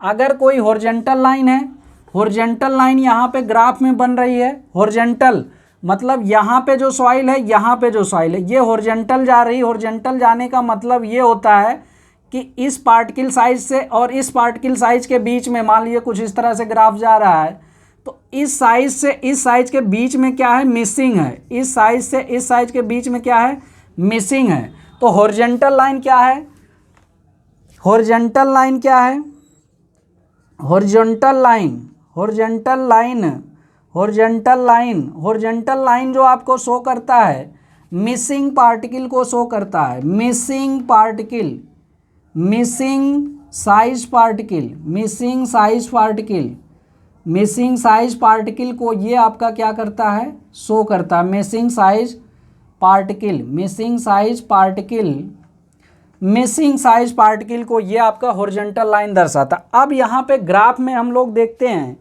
ग्राफ में हम लोग मेनली यहाँ पर देखते हैं, ये जो ग्राफ है आपका, ये ग्राफ कैसा बन रहा है, ग्राफ हम लोग समझने की कोशिश करते हैं। यहाँ पे देखिए, एक ग्राफ अगर हमने ऐसा बनाया, एक ग्राफ हमने ऐसा बनाया, और एक ग्राफ फिर हमने यहाँ पे ऐसा बनाया, एक ग्राफ फिर हमने क्या किया कुछ इस तरह से, और एक ग्राफ फिर से हमने कुछ इस तरह से, ये दोनों सिमिलर ही हैं। जो ये ग्राफ हमने बनाया है ये दोनों लगभग सिमिलर हैं। और एक ग्राफ कुछ हमने ऐसे बनाया, कुछ ऐसे बनाया, और एक ग्राफ कुछ हमने ऐसे बनाया। अब यहाँ पे देखिएगा, अगर इसको ए नाम देते हैं, इसका नाम हम लोग ए दे देते हैं, ये आपका एक सॉइल है ए, और ये है बी, और ये है यहाँ पे सी, और ये वाला है डी। अब यहाँ पे देखिएगा, जो एनालिसिस हमने इधर बताया है उसके आधार पर, उसके आधार पर यहाँ पर देखते हैं, यहाँ पर अगर हम ये साइज प्लॉट कर दें, ये आपका D10 है, ये आपका D30 है, क्या है D30 है, और ये आपका D60 है, D60। अब ये क्या, इसके बारे में समझते हैं। यहाँ पे एक लाइन खींचते हैं, इसमें जो साइज का पार्टिकल 0.075 mm। अब यहाँ पर देखते हैं, मेनली हम लोग ये देखते हैं अब इसका फाइननेस क्या है। फाइननेस अगर हम लोग यहाँ पे जानना चाहते हैं तो यहाँ पे फाइननेस जो D10 का है ये 10% फाइननेस है, यहाँ पे D30 का 30% है, D60 का 60% फाइननेस है। अभी हम लोग इस कर्व को देखते हैं, ये कर्व आपका कैसा शो कर रहा है, ये कर्व कैसा शो कर रहा है इसके बारे में हम लोग देखते हैं। ए जो कर्व है, कर्व ए आपका क्या शो कर रहा है, इसमें नॉर्मली ये वर्टिकल कर्व एक तरह से आ रहा। अगर वर्टिकल आ रहा, वर्टिकल लाइन, तो एक ही साइज के पार्टिकल ये शो करेगा, एक ही साइज के पार्टिकल को ये शो करेगा, एक ही साइज के पार्टिकल शो करेगा। तो ये कौन सी सॉइल होगी, ये कौन सी सॉइल होगी, यूनिफॉर्मली ग्रेडेड,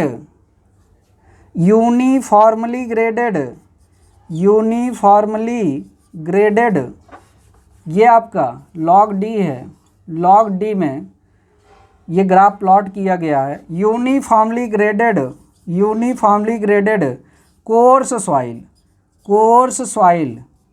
सॉइल, ये जो इधर जो है बड़े साइज के पार्टिकल, आगे जाने पर छोटे साइज के, तो इधर आपका कोर्स सॉइल है। अब कर्व बी की बात करते हैं। कर्व बी भी सिमिलर टू ए ही है, बट इसमें अंतर क्या है, अंतर यह है कि इसमें फाइन पार्टिकल हैं। तो यूनिफॉर्मली ग्रेडेड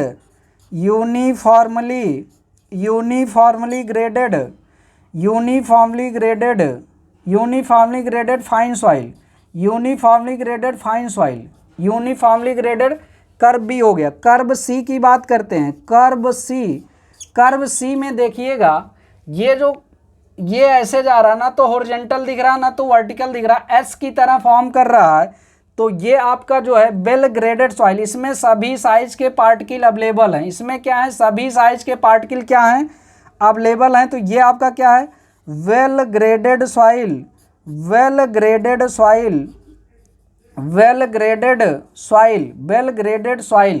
तो यहाँ से हो गया well graded soil. Curve D की बात करते हैं। कर्व डी की अगर हम बात करते हैं तो कर्व डी में यहाँ से यहाँ तक तो पार्टिकल हैं, बट यहाँ से लेके लगभग यहाँ तक का ये ग्राफ आपका हॉरिजॉन्टल लाइन लगभग शो कर रहा है। तो इस साइज के पार्टिकल क्या हैं, मिसिंग है। इस साइज के पार्टिकल क्या हैं, मिसिंग है। तो ये कौन सी सॉइल हो जाएगी, गैप ग्रेडेड सॉइल हो जाएगा। ये क्या हो जाएगा, गैप ग्रेडेड सॉइल, ये आपका हो जाएगा गैप ग्रेडेड सॉइल। अब यहाँ पे जो हमने बात किया है, देखते हैं D10, D30, D60 या D50, ये आपका क्या होता है, इसके बारे में हम लोग समझने की कोशिश करते हैं। अब यहाँ पर देखते हैं D10, D30, D50, D60, ये टर्म क्या है, इसका मतलब क्या है, इसके बारे में जानने की कोशिश करते हैं। तो इसका मतलब ये होता है, जैसे D10 है, D10 को इफेक्टिव साइज भी बोला जाता है, D10 को इफेक्टिव साइज बोला जाता है। इसका मतलब क्या होता है, यहाँ पे हम लोग समझते हैं D10। अब D10 ये जो टर्म है, D10 को इफेक्टिव साइज भी बोला जाता है। तो इफेक्टिव साइज जब बोला जाता है, इसकी परिभाषा D10 का मतलब क्या है, D10 का मतलब हम समझा रहे हैं आपको। D10 का मतलब यह है, यहाँ से वह पार्टिकल साइज सॉइल के अंदर, वह पार्टिकल साइज जिससे 10% फाइनर पार्टिकल मतलब उससे पास हो जाते हैं, या उसके नीचे जो है 10% फाइनर पार्टिकल मिलते हैं, उसके नीचे क्या है 10% फाइनर पार्टिकल मिलते हैं, यानी कि पास हो जाते हैं। 10% पार्टिकल क्या होते हैं, D10 की बाई वेट 10% पार्टिकल उस साइज के नीचे प्रेजेंट हैं, जो उस साइज की सीप से क्या होते हैं, नीचे पास हो जाते हैं। यानी कि क्या है, यानी कि D10 का मतलब क्या है, D10 का मतलब यह है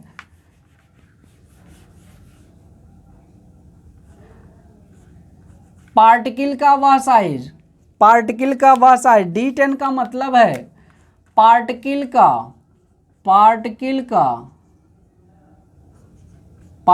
का वह साइज, पार्टिकल का वह साइज, पार्टिकल का वह साइज जिससे सॉइल में 10%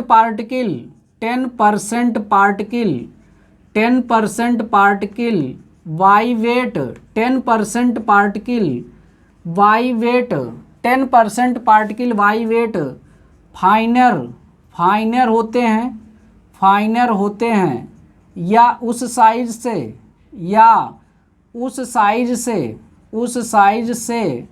पास हो जाते हैं, उस साइज से पास हो जाते हैं, पास हो जाते हैं। अब यहाँ पे देखते हैं D30 क्या है, या D60 हम लोग यहाँ पे ले लेते हैं, D60। अब यहाँ पे D60 का सेम परिभाषा दोनों का एक ही होगा, यहाँ क्या 10% पार्टिकल पास हो रहे हैं, D60 लेंगे तो 60% पार्टिकल क्या होंगे, पास होंगे। D60 तो पार्टिकल का सॉइल के अंदर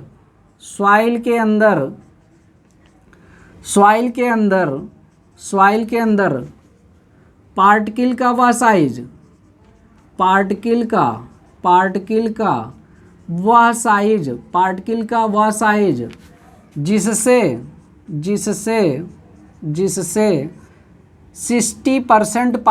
60%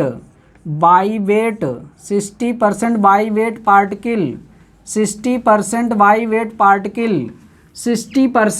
वेट पार्टिकल पास हो जाते हैं, 60% बाई वेट पार्टिकल पास हो जाते हैं। वह साइज आपका क्या कहलाएगा, D60 कहलाएगा। D60 पास हो जाते हैं,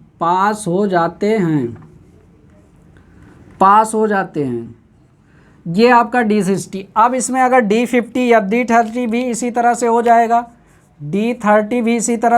अब D50 को एवरेज साइज बोला जाता है, एवरेज साइज। तो यहाँ पे हम लोगों ने कुछ साइज के बारे में स्टडी किया, कि ये आपका क्या होता है, D10, D60, D30, D50। अब इसके बाद हम लोग देखते हैं इसको हम लोग क्यों पढ़ रहे हैं, D30, D60, D50, इसका क्या यूज है, इसका क्या मतलब है, मतलब तो समझ में आ गया, इसका यूज क्या है। तो यूज के लिए आगे हम लोग देखते हैं, दो टर्म यहाँ पे हम लोग देखेंगे। एक टर्म हम लोग पढ़ेंगे कोफिशिएंट ऑफ यूनिफॉर्मिटी, यहाँ पे देखते हैं कोफिशिएंट ऑफ यूनिफॉर्मिटी। अब यहाँ पे हम लोग टर्म देखते हैं coefficient of uniformity, coefficient of uniformity को CU से डिनोट करते हैं। CU इक्वल टू होता है D60 by D10, CU coefficient of uniformity equal to होता है D60 by D10 coefficient of uniformity. अब इसका मतलब क्या होता है, कोफिशिएंट ऑफ यूनिफॉर्मिटी का मतलब, CU का मतलब क्या होता है, D60 बाई D10। अब ये जो कोफिशिएंट ऑफ यूनिफॉर्मिटी है इसे एलन हैजन ने दिया है, परमिबिलिटी में हम लोग इनको पढ़ेंगे, एलन हैजन साहब ने इसको दिया है, तो इनको हम लोग परमिबिलिटी में डिटेल से पढ़ेंगे। अब ये क्या होता है, पार्टिकल साइज रेंज बताता, CU क्या बताता है, CU coefficient of uniformity particle size range बताता है, पार्टिकल साइज बताता है कितने रेंज में पार्टिकल अवेलेबल हैं, पार्टिकल साइज रेंज बताता है।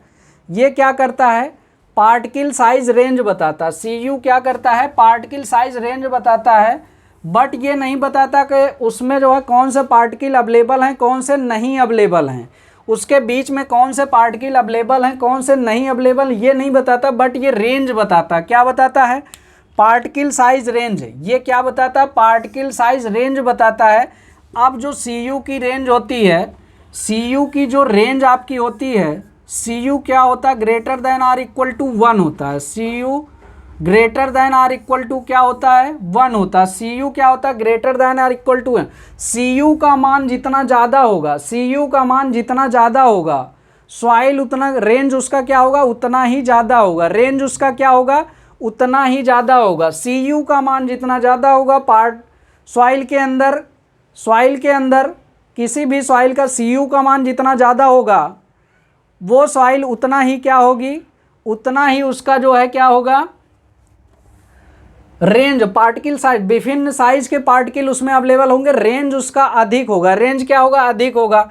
अब यहाँ पे एक टर्म और देखते हैं, CU इक्वल टू 1 का मतलब क्या है? 1 का मतलब क्या है?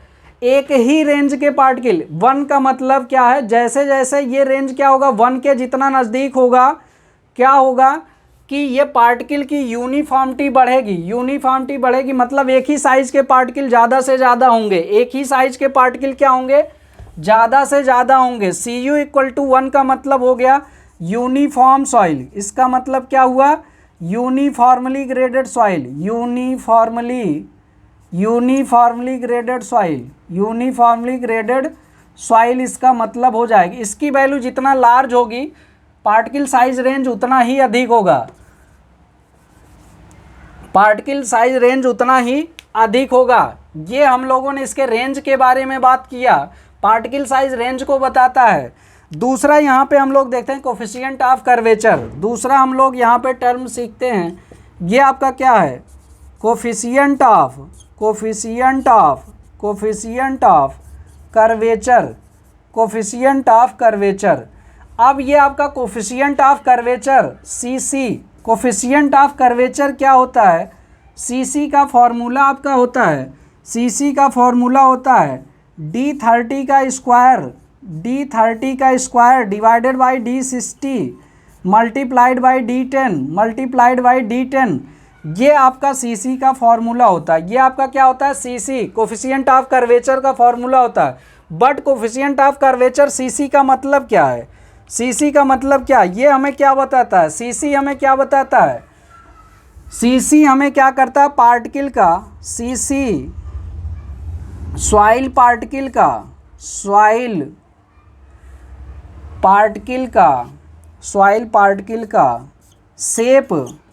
शेप एंड कर्व बताता है। शेप एंड कर्व बताता है। कर्व का मतलब क्या है? किस प्रकार का कर्व उसमें बन रहा है, इससे हमें पता चले कौन से पार्टिकल अवेलेबल हैं सॉइल में, कौन से नहीं अवेलेबल हैं। कर्व से हमें क्या पता चलेगा? शेप पता चलेगा, किस साइज के पार्टिकल अवेलेबल हैं। शेप साइज आपका यहाँ से पता चलेगा कर्वेचर से। कर्वेचर से क्या होगा? पार्टिकल का शेप या कर्व ये बताता है, ये आपका यहाँ से पता चलेगा।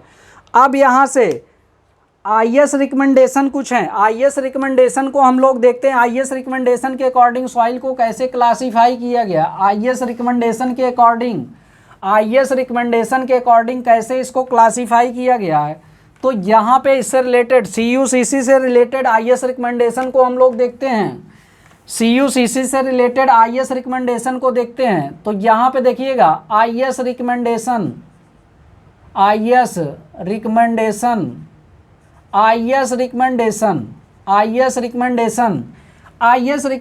में क्या है? यहाँ पे देखिएगा आपका वेल ग्रेडेड सॉइल। यहाँ पे हम लोग बात करेंगे well graded soil, well graded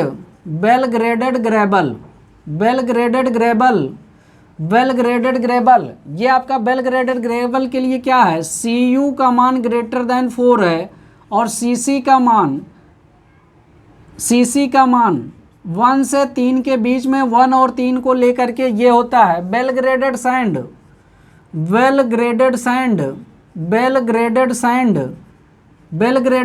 के लिए CU का मान ग्रेटर देन 4 होता है, ये 6 होता है। CC का मान ये आपका इस रेंज में होता है, 1 से 3 के ही रेंज में होता। अब यहाँ से देखिए CU का मान ग्रेबल के लिए 4 है और सैंड के लिए 6 है। सैंड के लिए क्या है? 6। तो सैंड के लिए Cu का मान अधिक क्यों आ रहा है? क्योंकि इसका पार्टिकल साइज रेंज क्या है? अधिक है। अब यहाँ पे देखिएगा, इसका जो रेंज आपका होता है ग्रेबल का होता है 80 mm से लेकर के 4.75 mm। और यहीं अगर हम सैंड की बात करते हैं तो सैंड का जो साइज होता है ये आपका जो है 4.75 mm से 4.75 mm से लेकर के 75 माइक्रान, ये माइक्रान के रेंज तक वैरी कर रहा। माइक्रान mm का 1000 भाग होता है, mm का क्या होता है? 1000 भाग होता है। अगर माइक्रान को हमें mm में बदलना है तो 1000 से इसको डिवाइड करना पड़ेगा, यानी 1000 के रेंज में यहाँ वेरिएशन आ रहा है। यहाँ देखिए कितना वेरिएशन है, यहाँ 80 से 4 लगभग जो है 75 का वेरिएशन है, लगभग 75 का वेरिएशन यहाँ 1000 में वेरिएशन है। पार्टिकल के साइज में यहाँ 1000 में वेरिएशन है और यहाँ पर अबाउट 75 है। तो Cu का मान नो डाउट कि सैंड का बड़ा होगा। सैंड का यहाँ पे क्या होगा? Cu कोफिशिएंट ऑफ यूनिफॉर्मिटी का मान बड़ा होगा, क्योंकि इसमें पार्टिकल साइज रेंज ज़्यादा है। पार्टिकल साइज रेंज क्या है? ज़्यादा है। अब यहाँ पे हम लोग बात करते हैं, ये आपका पार्टिकल साइज रेंज ज़्यादा है, इसका मतलब अगर एग्जाम में क्वेश्चन आता तो इसको कैसे सॉल्व करना? डायरेक्टली आपको ये नहीं मैच करना। किसी भी सॉइल का अगर इस रेंज में नहीं आता मान तो वो क्या होगा? पुअरली ग्रेडेड हो जाएगा। जैसे ये दोनों कंडीशन जो हमने दिया किसी सॉइल के लिए, ये दोनों कंडीशन अगर सेटिस्फाई नहीं करता है, दोनों ही कंडीशन अगर सेटिस्फाई नहीं करता है तो वो क्या हो जाएगा? दोनों ही कंडीशन अगर सेटिस्फाई या कोई एक कंडीशन सेटिस्फाई नहीं करता है, दोनों कंडीशन या उसमें से कोई एक कंडीशन अगर नहीं सेटिस्फाई कर रहा है तो क्या हो जाएगा? सॉइल पुअरली ग्रेडेड हो जाएगा। बट उसके पहले 2 स्टेज और है चेक करने के लिए। सबसे पहले स्टेज में हम क्या करते हैं? टाइप ऑफ सॉइल पता करने के लिए, type of soil well graded है कि नहीं है, टाइप ऑफ सॉइल पता करने के लिए फर्स्ट स्टेज क्या है? पहले पता करेंगे वो कोर्स सॉइल है, coarse soil or fine soil है, कोर्स सॉइल या फाइन सॉइल है, कोर्स सॉइल या फाइन सॉइल है। दूसरा स्टेज यहाँ पे क्या करेंगे? ग्रेबल है या सैंड है, ग्रेबल आर सैंड क्या है ये पता करेंगे। थर्ड स्टेज में ये आपका जो मैंने कंडीशन बताया यहाँ पे थर्ड स्टेज में, फिर इसको हम लोग लगाएंगे। तो इस टाइप से आपका ये चेक होगा कि कौन सी सॉइल है, वेल ग्रेडेड है, पुअरली ग्रेडेड है, सैंड है या ग्रेबल है। तो ऐसे हम इसको क्या करते हैं? चेक करते हैं, ऐसे चेक करते हैं। तो हम लोगों ने पार्टिकल साइज डिस्ट्रीब्यूशन करके बारे में स्टडी किया। अब यहाँ पे इससे रिलेटेड हम लोग क्वेश्चंस जो आपके प्रीवियस ईयर्स एग्जाम में आए हैं उसका स्टडी करेंगे। धन्यवाद।